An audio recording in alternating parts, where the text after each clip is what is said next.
In Health and Wealth, the Women's Health Group has discovered a racial gap in the treatment and survival rate of one form of cancer. Here with the details are Dr. Elena Ratner from Yale University School of Medicine and Shantana Hazel, a health advocate and founder of Sister Girl. Thanks so much for being here. What are the obstacles, doctor, that you see when trying to diagnose ovarian cancer, and how do economics play a role? Angie, thank you so much for having us on. And you really, you bring up the most important topic. Ovarian cancer continues to be incredibly deadly, unacceptably so. And it is more deadly in women of color.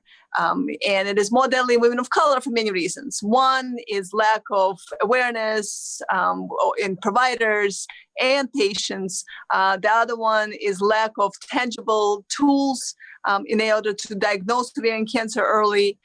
But then also in treatment, socioeconomics play a very important role in ovarian cancer. We know that Black women who have lower socioeconomic status do the worst of all.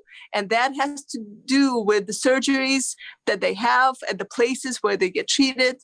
And that is why we're here. And that's why we so appreciate you giving us this opportunity to talk about the importance of that and how we can level out the field. Shantana, how do you suggest confronting the racial disparity of income when it comes to healthcare?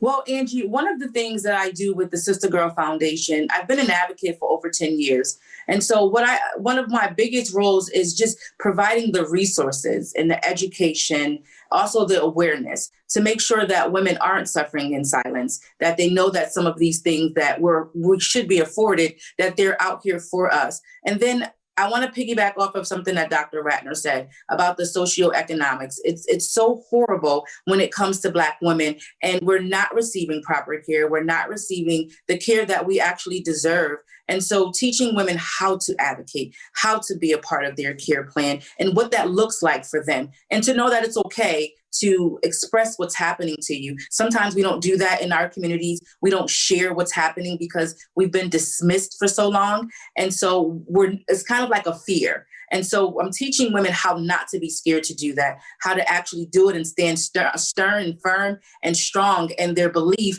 and what they're feeling. Doctor, before you take off, what are some of the latest advances? Angie, so there's companies now that are really looking into this, and we're so grateful for the attention that finally that this is getting, and it so deserves. ASPIRA Women Health is one of the companies that really has always done a lot of research in awareness and early detection of ovarian cancer with a blood test, and in particularly now they're doing a lot of research in this population and this field of racial disparities in finding a blood test that is better for women of color than the test that we have currently. So ASPIRAWH.com is what I would recommend to really educate yourself with signs and symptoms of ovarian cancer awareness and especially racial disparities. Well, thank you again to both of you. We wish you the best of health. You too, Angie. Thank you so much. For more Business First AM, check us out on social media. We're on Facebook, YouTube, and Twitter. And go to businessfirstam.com for where to see our show on TV.